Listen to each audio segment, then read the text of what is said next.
Today is April 16th, 2025, and this is Read Through the Bible. And we have just reached the peak of the mountain of Leviticus. Yes, we have. We've climbed up to chapter 16, and now we're going to go down the other side. And on the other side, it actually is going to be kind of similar topics in reverse order of what we did. So remember, going up the mountain, we had sacrifices, priests, and clean and unclean. In five chapters. First 5 chapters, sacrifices. Second 5 chapters, priests. The next 5 chapters, 11 through 15, we had... clean and unclean, purity. or purity would be one word to sum it up. And so now going back down the downslope side, we have purity, priests, and rather than sacrifices, we have feasts. Yep. So first we're going to deal with purity, just how to live. In fact, that is a good way to remember 17 and following. First 15 chapters, how we come to God. Chapter 16 is the coming to God, actually, in the Day of Atonement in many ways. Yeah. And then 17 through 27 is how we live for God. Mm-hmm. This is holiness and how it is we're supposed to live. Mm-hmm. Very applicational from this point on. But these are for the Jews. This is how they're supposed to live, but they're supposed to live this way because I, the Lord your God, am holy. You should be holy, for I am holy. Right. Okay. So chapter 17 is where we're going to start. And this is going to talk about where to bring your sacrifices. Yep. And then quite a bit about blood. Yep. Okay, here we go. Chapter 17. And the Lord spoke to Moses, saying, Speak to Aaron and his sons and to all the people of Israel, and say to them, which we get this phrase quite a bit. The Lord said to Moses, tell them this. So here's what he said. If any one of the house of Israel kills an ox or a lamb or a goat in the camp, or kills it outside the camp and does not bring it to the entrance of the tent of meeting to offer it as a gift to the Lord in front of the tabernacle of the Lord, blood guilt shall be imputed to that man. He has shed blood, and that man shall be cut off from among his people. This is to the end that the people of Israel may bring their sacrifices that they sacrifice in the open field, that they may bring them to the Lord, to the priest at the entrance of the tent of meeting, and sacrifice them as sacrifices of peace offerings to the Lord. And the priest shall throw the blood on the altar of the Lord at the entrance of the tent of meeting, and burn the fat for a pleasing aroma to the Lord. So they shall no more sacrifice their sacrifices to goat demons, after whom they whore. This shall be a statute forever for them throughout their generations. Yep, this is where God is changing the lifestyle perhaps of the Israelite people who were slaves, were influenced by the Egyptians, and even perhaps influenced by these goat demons, and sacrificing them. The sacrifices are to the Lord in the one place where the tabernacle is. And you shall say to them, any one of the house of Israel, or of the strangers who sojourn among them, who offers a burnt offering or sacrifices, and does not bring it to the entrance of the tent of meeting to offer it to the Lord, that man shall be cut off from his people. In other words, right, the tabernacle has been built. That's where all the sacrifices are, in this one place. So you can't do it your own way somewhere else. Yep. And now we begin the second half of 17 talking about blood, and Christianity speaks a lot about blood. What can wash away my sin? Nothing but the blood of Jesus. And can it be that I should gain an interest in my Savior's blood? And there's a fountain filled with blood drawn from Emmanuel's veins, and we see my hope is built on nothing less than Jesus' blood and righteousness. Yeah, and oftentimes the New Testament just speaks about blood. Romans 5:9, we've been justified by his blood. Ephesians 1:7, we have redemption through his blood. Jesus said before he was betrayed, this cup is the new covenant to my blood. And the blood represents his death, but blood is where the life is. And so really, right, we live because he died. And we're going to get a sense of how important the blood is here in verse 10. If anyone of the house of Israel or any of the strangers or sojourners among them eats any blood, I will set my face against that person who eats blood and will cut him off from his people. For the life of the flesh is in the blood, and I have given it to you for the altar to make atonement for your souls.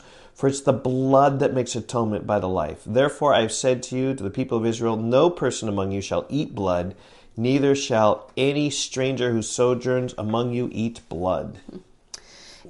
Any one of the people of Israel or of the strangers who sojourn among them, who takes in hunting any beast or bird that may be eaten, shall pour out its blood and cover it with earth. For the life of every creature is its blood. Its blood is its life. Therefore, I have said to the people of Israel, you shall not eat the blood of any creature, for the life of every creature is its blood.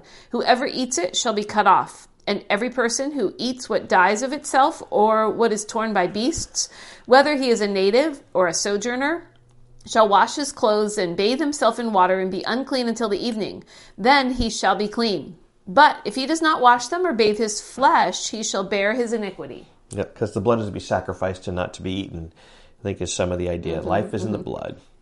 Okay, so an outline of 17, we have the sacrifices are centralized in the one place. Just don't go sacrificing the goats in your home. And then second is just don't eat the blood or drink the blood, whatever. Okay, and then in chapter 18, when I preached through Leviticus and I reached chapter 18, my sermon was entitled Sexual De-Revolution. It just in light of the sexual revolution of the 1960s, which has come into today. We are a very sexualized culture, and Israel was influenced by a sexualized culture, and they were told to be different than that and living rightly in their sexual relations. So we see the different aspect in the first 5 verses here. Right. And the Lord spoke to Moses, saying, speak to the people of Israel and say to them, I am the Lord your God. And that's a key phrase, right? Yes, it is. It's going to come up in every chapter from now till the end, except for the last chapter. Yeah, I think it's only come up once before in chapter 11 and now it comes up a lot. So you just want to listen for something. I am the Lord. You might want to mark it in a certain color in your Bible. What's your color? Mine's green. Very good. You shall not do as they do in the land of Egypt, where you lived, and you shall not do as they do in the land of Canaan, to which I am bringing you. I think that verse is really key because God is commanding them here to not do the practices of the Egyptians and the Canaanites, which is the people that they're surrounded with. Which is our culture. All culture is surrounded by sexual immorality. We should be different people than our culture, walking in sexual purity instead. It says, you shall not walk in their statutes. And when you read some of these things, like, they did all this stuff. And so we should not do this. And I think many of these are moral laws, which though Leviticus and the sacrificial laws don't apply to us, there's lots of morality that can apply to us as how it is that we ought to live. We need to live distinctly than the world. You shall not walk in their statutes. You shall follow my rules and keep my statutes and walk in them. Right? This is how you live for God. I am the Lord your God. You shall therefore keep my statutes and my rules. If a person does them, he shall live by them. I am the Lord. All right, I am the Lord already 3 times this chapter already. Oh, I missed that one.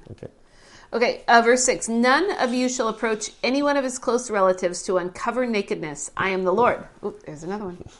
You shall not uncover the nakedness of your father, which is the nakedness of your mother. She is your mother. You shall not uncover her nakedness. You shall not uncover the nakedness of your father's wife. It is your father's nakedness. You shall not uncover the nakedness of your sister, your father's daughter, or your mother's daughter, whether brought up in the family or in another home. You shall not uncover the nakedness of your son's daughter or of your daughter's daughter, for their nakedness is your own nakedness. You shall not uncover the nakedness of your father's wife's daughter, brought up in your father's family, since she is your sister. You shall not uncover the nakedness of your father's sister, for she is your father's relative. You shall not uncover the nakedness of your mother's sister, for she is your mother's relative. You shall not uncover the nakedness of your father's brother, that is, you shall not approach his wife, she is your aunt. You shall not uncover the nakedness of your daughter-in-law, she is your son's wife. You shall not uncover her nakedness. You shall not uncover the nakedness of your brother's wife. It is your brother's nakedness. You shall not uncover the nakedness of a woman and of her daughter. You shall not take her son's daughter or her daughter's daughter to uncover her nakedness. They are relatives. It is depravity. And you shall not take a woman as a rival wife to her sister, uncovering her nakedness while her sister is alive.